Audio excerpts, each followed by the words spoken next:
Querido Deus, o Pai, Criador dos céus e da terra e tudo que nela há. Obrigado, Senhor, por nossas vidas, estarmos aqui para poder escutar a Tua palavra, Senhor, nessa noite. Obrigado, Deus, pela vida do Teu Filho, do Teu servo, que veio trazer a Tua palavra até nós, que ela venha, meu Deus, direto ao nosso coração, fazer, meu Deus, de nós pessoas mais amáveis, pessoas mais sensíveis à Tua palavra. Inclui a vida, meu Deus, do Teu Filho essa noite, com honra, com graça, com sabedoria que venha de Ti, Pai, para honra e glória do Teu nome. Amém e amém.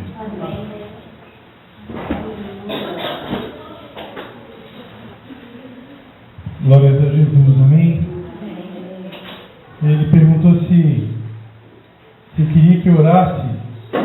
Eu sempre vou responder que sim. Aqueles que já são do ministério, né, sabem que nós realizamos alguns retiros. E lá nos retiros, né, vou contar, só posso contar isso. O que acontece lá, você tem que ir lá para saber o que acontece lá.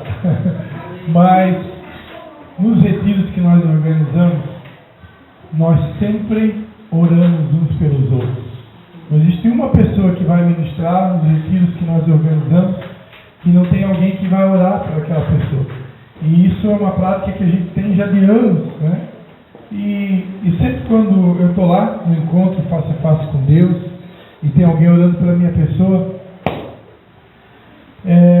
eu não sei explicar direito, mas eu me lembro que em algum momento, em algum dos dezenas ou centenas de encontros que eu participei, eu devo ter feito uma oração pedindo a Deus, Senhor, que isso nunca se acabe, que isso nunca passe,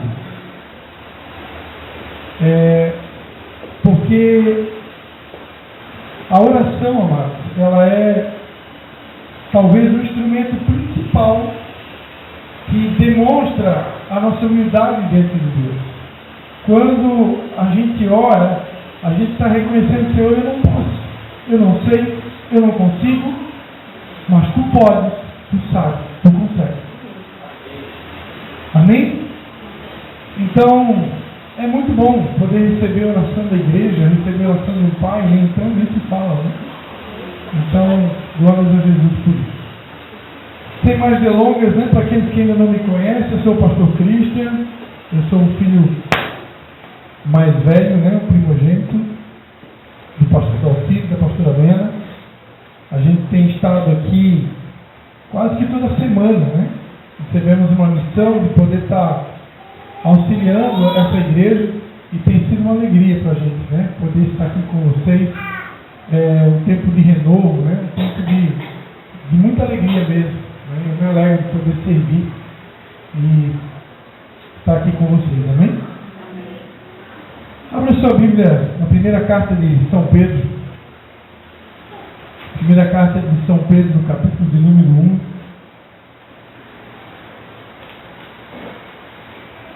A gente vai ler 2 versículos. Primeira carta de Pedro, o pescador, que era pescador de peixe, se transformou em pescador de almas. A gente vai ler 2 versículos, vamos ler o versículo 14 e o versículo 15.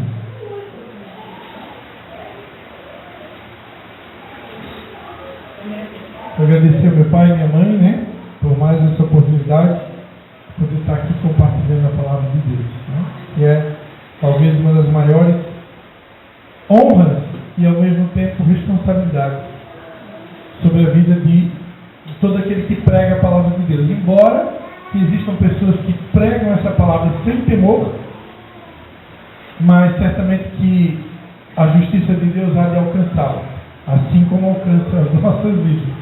Amém? Todas as coisas estão nuas e patentes diante daquele pelo qual nós haveremos de prestar conta. Você pode se esconder do homem, mas de Deus ninguém se esconde. Amém? Só lê o Salmo 139, né? Para onde me irei do teu Espírito? 1 Pedro capítulo 1, versículo 14 e 15, diz assim a palavra de Deus. Todo mundo achou? Amém.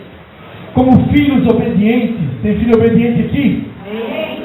Como filhos obedientes, não vos conformeis com as concupiscências ou com os desejos que antes vocês tinham na sua ignorância. Mas como é santo aquele que vos chamou, sede vós também santos em todo o vosso procedimento. Pois está escrito: sede santos, porque eu sou santo. Amém? Sede santos, porque eu sou santo. Feche seus olhos, coloque a tua mão direita sobre a tua cabeça e diga assim comigo: Senhor, santifica a minha mente, santifica os meus olhos, santifica os meus lábios, santifica o meu paladar, santifica o meu olfato, santifica a minha audição, a minha visão, o meu toque, todo o meu ser. Santifica-me, Senhor. Em nome de Jesus. Amém. Amados, eu não sou professor de língua portuguesa, não sou especialista, embora que eu não me lembro se em algum momento eu peguei recuperação em língua portuguesa. Acho que não, acho que nunca peguei. Mas, pelo que eu me lembro,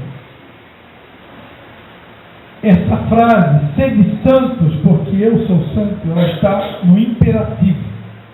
Se tiver alguém aqui que entende de língua portuguesa, vai poder testificar do que eu estou falando. O que é uma frase no imperativo? É praticamente uma ordem. Vou traduzir para você. É praticamente uma ordem. Oi? É uma ordem. Minha esposa está me corrigindo aqui, a auxiliadora. É uma ordem. Deus não está fazendo um pedido. Amado, né? Como se fosse João, né? Se fosse João escrevendo, né? Amados, eu gostaria de pedir, gentilmente, a todos vocês nessa noite, encarecidamente, sejam santos. Como nosso Deus é santo. Mas não é assim. Aqui eu imagino Deus dizendo: sejam santos, porque eu sou santo. Essa passagem você vai encontrar no livro de Levítico repetidas vezes. Deus dizendo: sede santos, porque eu sou santo. Primeiramente, amados, Deus escolheu um povo de todos os povos da terra. Deus escolheu uma nação chamada Nação de Israel. E se você puder abrir a Bíblia, não fiz esboço nessa noite, mas tentando me achar aqui, deve me ajudar. Se você puder abrir a Bíblia em Êxodo, capítulo de número 19, Êxodo, capítulo de número 19, na narrativa, um libertador da parte de Deus, escolhido por Deus, chamado Moisés, ele sobe ao monte, ali ele passa um bom tempo na presença de Deus, e é exatamente lá nesse monte, chamado Monte Sinai, quando Deus vai dar para ele as tábuas dos 10 mandamentos. E para quem foi? Esse versículo que eu vou ler agora, Êxodo 19, versículos 5 e 6, foi exatamente a palavra que foi pregada no casamento do meu irmão mais novo, Tiago. Essa palavra foi pregada no dia 12 de junho de 2009, pelo pastor Júnior de São Paulo, no casamento do meu irmão mais novo, Tiago e a Vanessa. E ali quando Moisés, ele sobe ao monte, onde ele ia receber as tábuas dos mandamentos, e esses mandamentos, de primeira instância, era para esse povo, o povo hebreu, que depois viria a se chamar a nação de Israel, o povo eleito por Deus. E aqui, em Êxodo, capítulo 19, versículos 5 e 6, por intermédio de Moisés, Deus vai dizer: agora, se diligentemente ouvirdes a minha voz e guardardes a minha aliança, sereis a minha propriedade peculiar dentre todos os povos, embora toda a terra seja minha.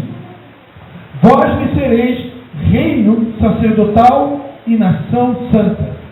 São estas as palavras que falarás aos filhos de Israel. Amém? Então, amados, o que está acontecendo aqui nessa passagem que eu acabei de ler? Moisés, o representante de Deus, que havia sido escolhido como um grande libertador, ele sobe ao Monte Sinai e lá Deus fala com ele face a face. E Deus dá para ele uma diretiva, Deus dá para ele uma instrução, e essa instrução deveria ser levada ao povo de Israel. Esse povo, essa nação de hebreus, que foi escolhida por Deus, desde a fundação do mundo, para ser a representatividade de Deus na terra. Deus sonhou em fazer da nação de Israel uma nação modelo, onde todas as nações pudessem olhar para aquela nação e pudessem ver, eis aí o verdadeiro povo que segue o verdadeiro e único Deus. E aí, eu quero que você comece a trazer na sua memória, tentar imaginar a responsabilidade que Deus estava colocando sobre aquele povo. Imagina que Deus nessa noite ele viesse até você, aqui usando o pastor Christian, para dizer, para comunicar a você, olha, eu estou escolhendo você, pastora, estou escolhendo você, pastora Patrícia, pastora Márcia, pastora Mena, pastor Dalci, né? E eu poderia citar o nome de cada um de vocês, mas eu não sei o nome de todos ainda, né, Marcelo? Eu estou escolhendo exatamente vocês para serem a referência máxima de Deus na terra. Eu estou confiando a vocês uma responsabilidade. A responsabilidade de me representarem na terra. No entanto, eu sou um Deus santo. E para me representarem, vocês precisarão ser santos como eu sou santo. Em Efésios capítulo 5, versículo de número 1, a palavra de Deus vai dizer: como filhos, sejamos imitadores de Deus. Como que eu vou imitar a Deus, pastor Cristo? A palavra de Deus já está dizendo para nós: o nosso Deus, ele é santo. Então, imitar a Deus, amado, é imitar a sua santidade. Deus, está escrito em 1 Tessalonicenses capítulo 5, que nós temos, Deus vai nos santificar no corpo, na alma e no espírito. Então, a santificação que Deus quer operar nesse tempo é uma santificação integral, é uma santificação completa. E eu não sei com vocês, amados, mas Deus tem ministrado fortemente ao meu coração, principalmente no dia de hoje, quando Deus colocou essa palavra no meu coração. Está chegando um tempo, amados, está inaugurando um tempo em que qualquer pessoa que tentar brincar de ser cristão, preste atenção no que eu estou falando, porque embora eu tenha título de pastor, eu tenho encargo profeta. E profeta, amado, ele não fala o que as pessoas querem ouvir, ele fala o que Deus manda. Amém? Então Deus ministrou no meu coração fortemente nessa tarde, que está chegando um tempo que qualquer pessoa que brincar de ser crente, brincar de ser cristão, ousar pegar um microfone desse na mão aqui para tentar falar abobrinha, tentar fingir uma situação, como fosse um mundo de faz de contas, o tempo para essas pessoas está acabando, amados. Porque o Deus que matou, desculpe a expressão, no Antigo Testamento, ele também fez o mesmo no Novo Testamento. Porque às vezes, amados, alguns de nós ainda não conhecem a Deus. Alguns de nós têm uma visão de um Deus distorcida. E eu preciso, nessa noite, lembrá-los que o Deus do Antigo Testamento é o mesmo do Novo.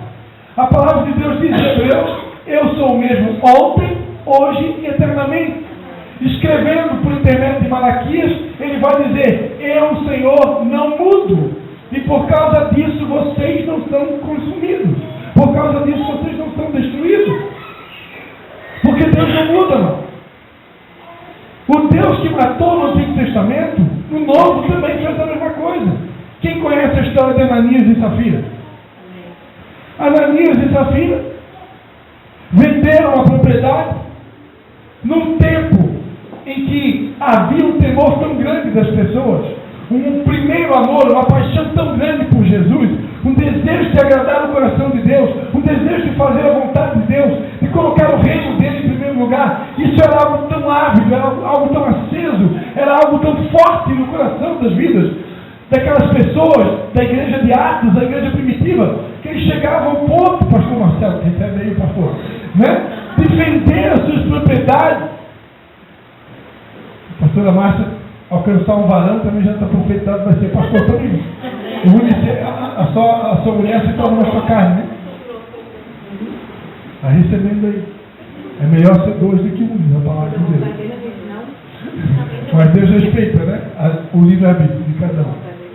Sozinho também a gente pode se tornar um missionário e ganhar muitas almas para Jesus. Agora me ajuda, já que nós paramos, né? O negócio de fazer brincadeira só para descontrair, né? Mas, irmãos, a igreja primitiva estava vivendo um tempo de paixão tão violenta por Jesus, um tempo que a gente chama de primeiro amor, que eles chegavam ao ponto de vender as suas propriedades, né? A palavra de Deus vai falar de um homem natural de Chipre chamado Barnabé, né? Sim, mas agora está falando de Barnabé. Barnabé, mano, ele vendeu a sua propriedade e ele depositou tudo aos pés dos apóstolos. E tem um detalhe, Barnabé não precisava fazer isso.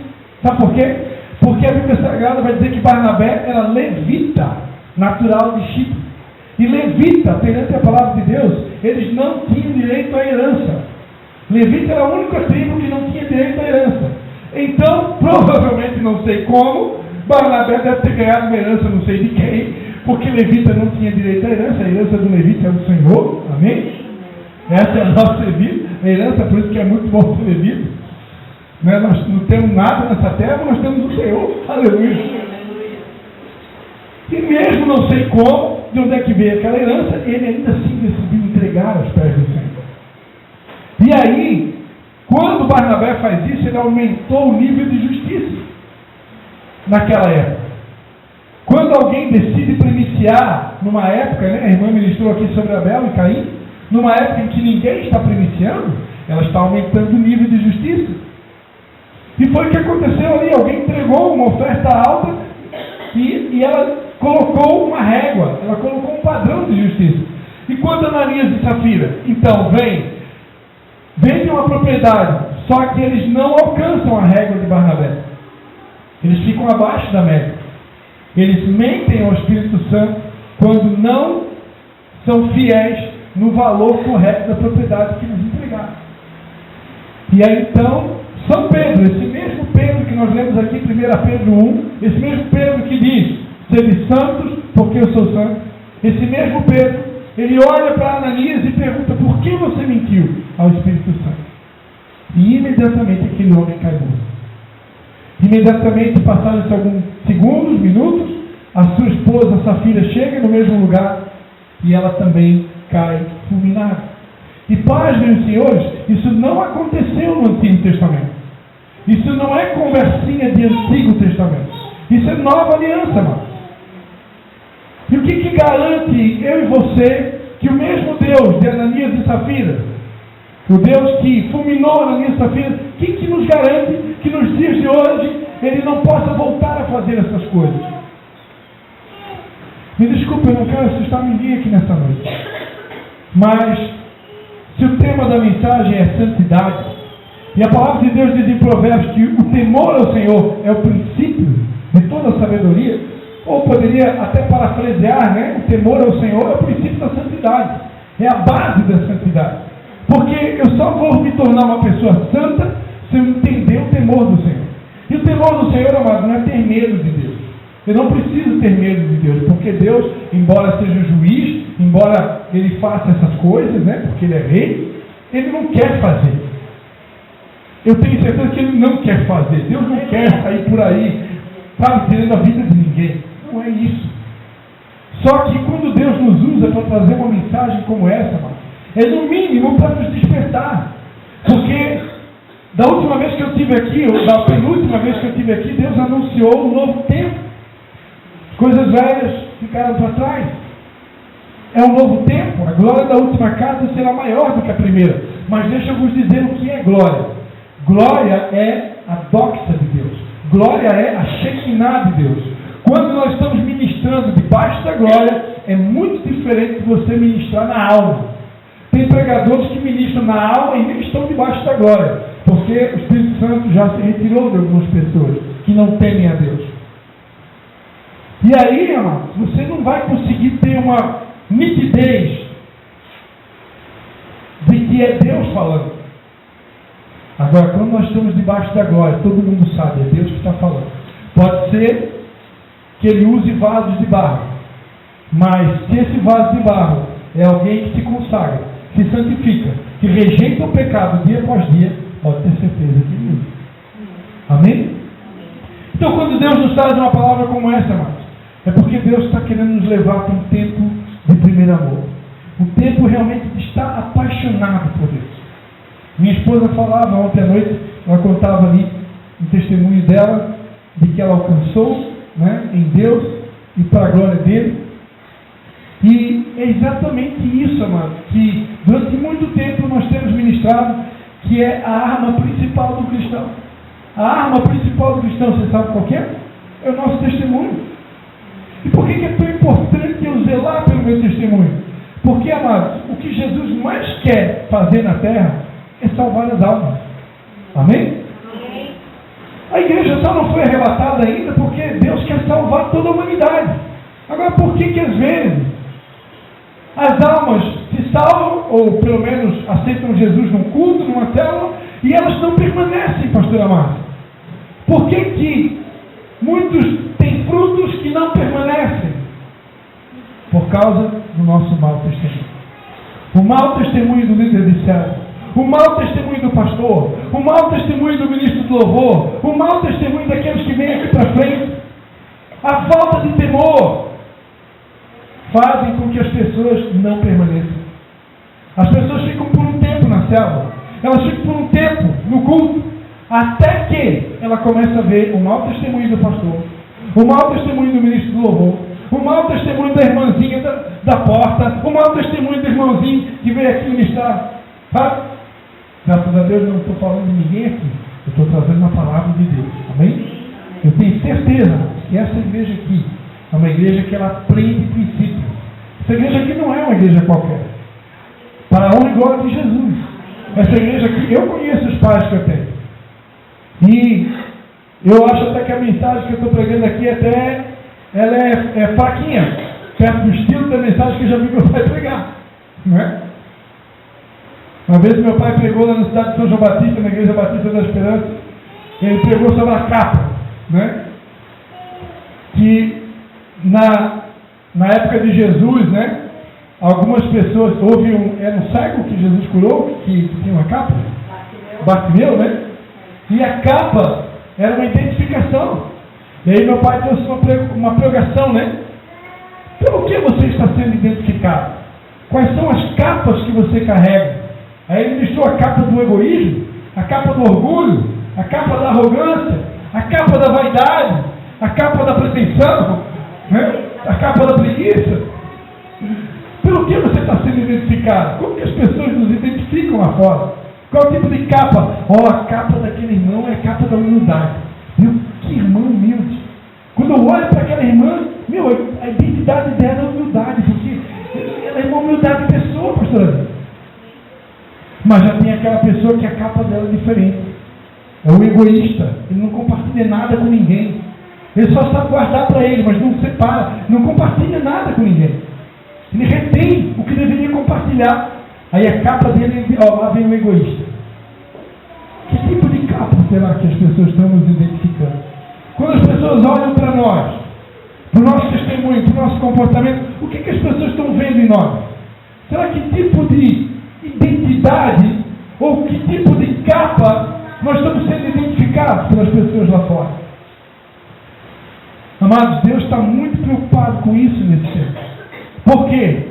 Porque é exatamente o nosso nível de santidade, o nosso testemunho, o nosso nível de integridade é que vai garantir a permanência das pessoas.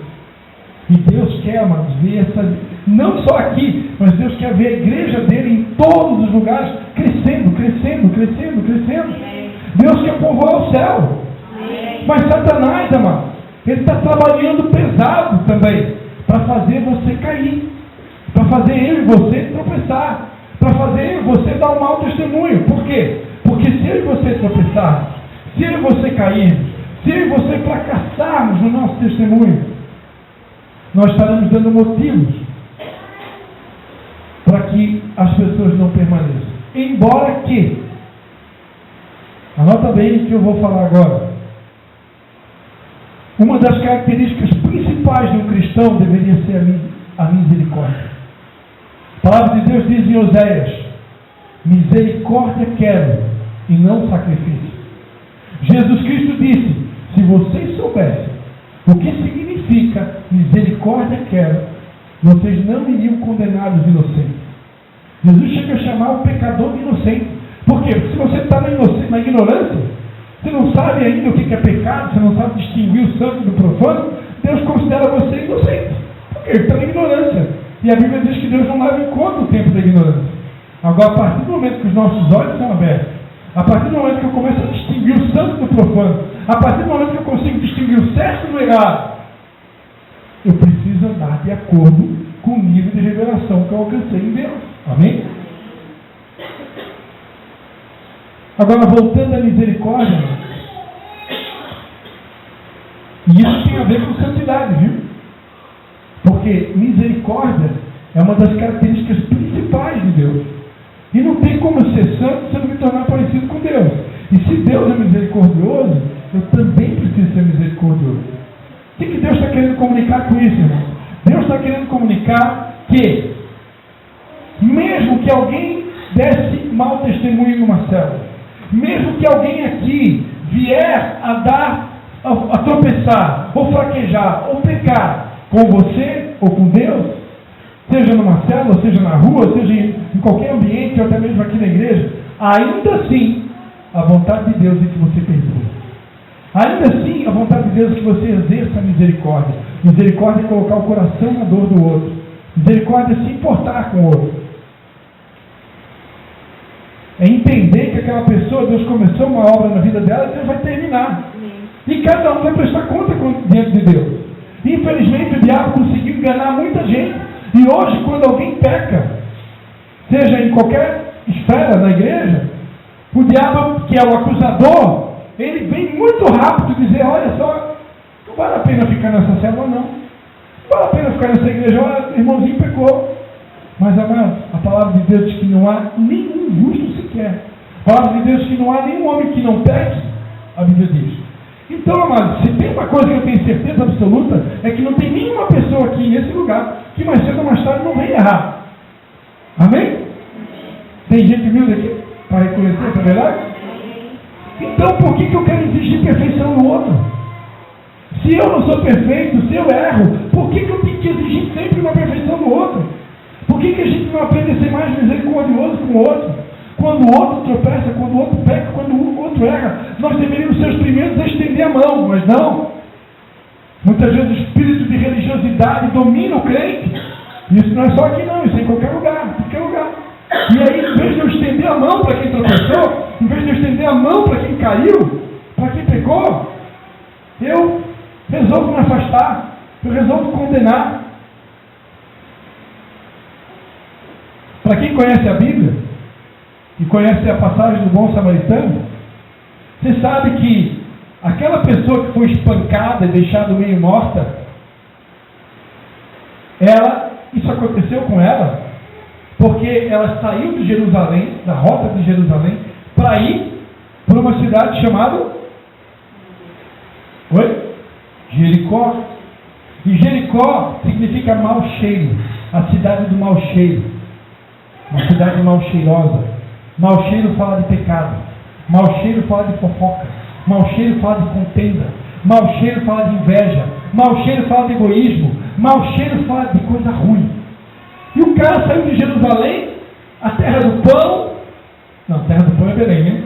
Corrija aí, a terra da paz, né? Jerusalém é casa de paz. Ele saiu de um lugar de paz para ir para um lugar de mau cheiro. Então é óbvio, quando você sai da rota da paz e vai para um lugar de pecado, você vai ser assaltado, você vai ser ferido, você vai ser machucado. E talvez por isso que o sacerdote, quando passou por aquela pessoa caída, ele passou de largo. Talvez aquele sacerdote, um religioso, ele deve ter pensado assim, bem feito, está na rota errada, saiu de Jerusalém para Jericó, bem feito. Né? Quem sabe o levita também é um conhecedor da palavra, né? E ele pensou assim, coitado, se ferra aí, cara. Saiu da rota certa, está indo para a rota errada, agora te quebra aí. Né? Mas o bom samaritano, que representa Jesus, ele pegou aquela pessoa, ele não pensou, ele não parou para pensar, será que ele está em pecado? Será que ele errou? Será que ele fez coisa errada? Será que ele deu um mau testemunho? Não, ele parou tudo que tinha. Ele deitou azeite, ele deitou vinho sobre aquela pessoa ferida e machucada, colocou ele numa cavalgadura, levou até uma hospedaria, que representa a casa de Deus, e ainda chegou para o dono da hospedaria e disse, eu vou deixar um dinheiro aqui, se ele gastar alguma coisa a mais, para cobrir a despesa. E quando eu voltar, se tiver alguma despesa aí, você pode deixar que eu pague.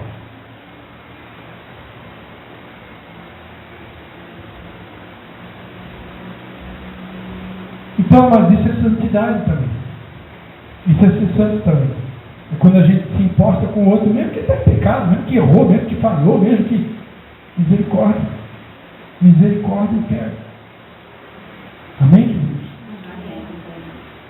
Deus, nesse tempo, mas Ele quer nos levar a um tempo de santificação total. O nosso testemunho precisa voltar a ser a nossa maior arma. Porque Deus quer encher essas cadeiras tudo. Ele quer encher as nossas células. Ele quer salvar o Brasil. Ele quer salvar as nações. Jesus morreu pelas vidas. Amém? Feche seus olhos. Se a pastora Patrícia puder, de repente, nos ajudar aqui. Quantos nessa noite entenderam o que Deus comunicou conosco nessa noite? Deus está nos chamando para um tempo de santidade agora. Tempo de arrependimento, tempo de mudança. E essa mudança, ela precisa começar de dentro para fora. Deus tem usado a minha mãe, né, para ministrar sobre isso. Lá no encontro com Deus, Deus deu ela para falar sobre isso. Essa mudança precisa começar de dentro para fora. Muito mais preocupados com a aparência externa, do que o visual externo do ser humano. Não que isso não seja importante, mas a mudança principal deve começar de dentro para fora. Deus quer trabalhar o nosso caráter como vasos na mão do oleiro. Deus quer que nós possamos assumir uma postura de filhos obedientes. Deus quer nos santificar no corpo, na alma e no espírito. Isso significa que tem pecados do corpo, pecados da alma e pecados do espírito. E a santificação que Deus quer operar nesse tempo é completa. É tempo de dizer um basta para o pecado.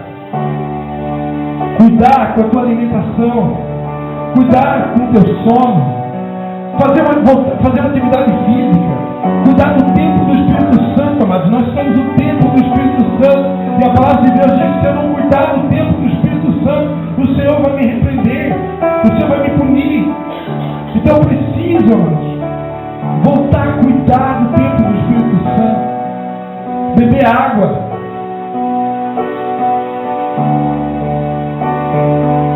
corpo, alma e espírito, cuidar dos meus pensamentos, cuidar daquilo que eu estou lendo, daquilo que eu estou vendo, cuidar do tipo de livro, qual tipo de livro que você está lendo, o conteúdo que você absorve, quais são as suas companhias. A palavra de Deus diz que as más companhias corrompem os bons costumes.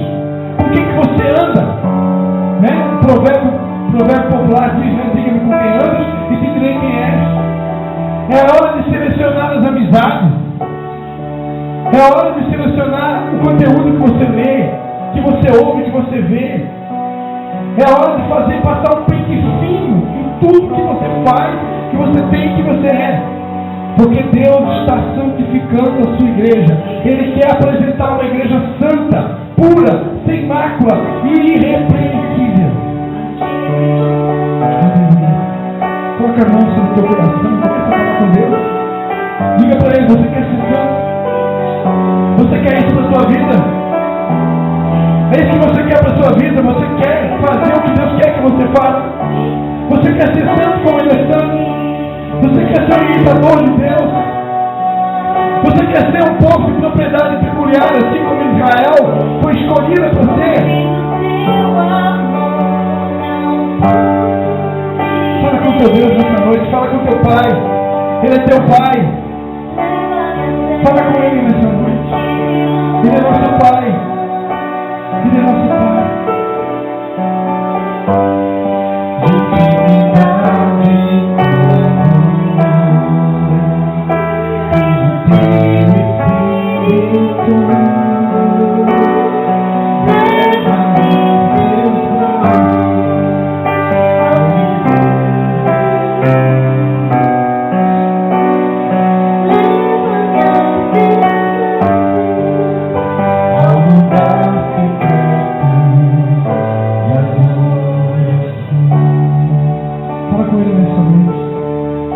Pai, tem compaixão de mim. Pai, tem misericórdia de mim, Senhor. Eu conheço as minhas transgressões. Eu conheço as minhas faltas para contigo. Eu conheço as minhas limitações. Eu conheço os meus pensamentos. Eu conheço todo o meu ser. Eu sei às vezes que eu tropeço. Eu sei das vezes que eu não te agrado como deveria agradar. Eu sei das vezes que eu não me comporto como deveria me comportar. Oh papai, tem compaixão e misericórdia de mim. Ajuda-me, Senhor. Ajuda-me, Senhor, a ser santo como tu és santo. Santifica-me, Pai. Eu de mim mesmo talvez não consiga, mas tu podes todas as coisas, porque tu és Deus. Então eu te peço, santifica-me no corpo, na alma, no espírito. Eu quero ser, Senhor, um povo de propriedade peculiar. Eu quero ser uma nação santa, um sacerdócio real, um povo eleito, uma nação escolhida. Oh, para que através dos meus gestos, palavras, atitudes, ações, o teu nome possa ser glorificado. Aleluia. Aleluia. Aleluia. Aleluia. Se alguém quiser vir até aqui ao altar, se alguém quiser vir até aqui ao altar, eu sou de uma época, mas que a gente fazia apelo e as pessoas vinham todo mundo no altar. E hoje, em alguns lugares, isso está se acabando. E a gente precisa voltar a resgatar isso.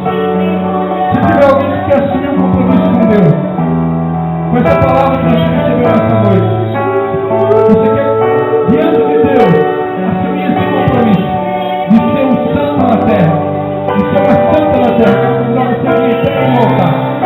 Você quer assumir um compromisso com Deus? Tem alguém que gostaria de vir diante do altar de Deus nessa noite e assumir esse compromisso? Eu quero. Eu quero assumir novamente esse compromisso com Deus. E dizer, Senhor, ajuda-me. Eu quero ser santo, Pai. Como tu és santo. Eu quero ser santo, Senhor. Como tu és santo. Eu quero ser santo, Senhor. Como tu és santo, Pai. Eu quero santificar. Eu quero não somente santificar, mas eu quero que os frutos permaneçam lá. Que a minha mudança seja significativa. Que a minha mudança seja uma mudança permanente. Não uma mudança passageira. Não uma mudança temporária. Mas uma mudança permanente. Em nome de Jesus. Frutos que permaneçam. Uma mudança permanente. Uma transformação permanente. Pai, mais uma vez, nós nos prostramos diante do teu trono, humilhados diante da tua grandeza, da tua glória e santidade, para te pedir, ajuda-nos, Senhor. Há uma responsabilidade sobre os nossos ombros, assim como no Antigo Testamento, aqueles que carregavam a arca tinham uma responsabilidade sobre os seus ombros. Há uma responsabilidade sobre nós, Pai, de sermos imitadores de Deus, de sermos filhos obedientes, de sermos santos como tu és santo. Ajuda-nos, Pai. Santifica-nos, corpo, alma e espírito. Que nós possamos dar frutos que permanecem. Que nós possamos glorificar o teu nome através das nossas atitudes, do nosso comportamento, os nossos gestos, as nossas ações, que as pessoas possam ver Cristo em nós, porque Cristo em nós é a esperança da glória. Se você puder aplaudir o Senhor Jesus. A Ele toda a honra, a Ele toda a glória, a Ele toda a honra.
Agradecemos, saudamos em nome de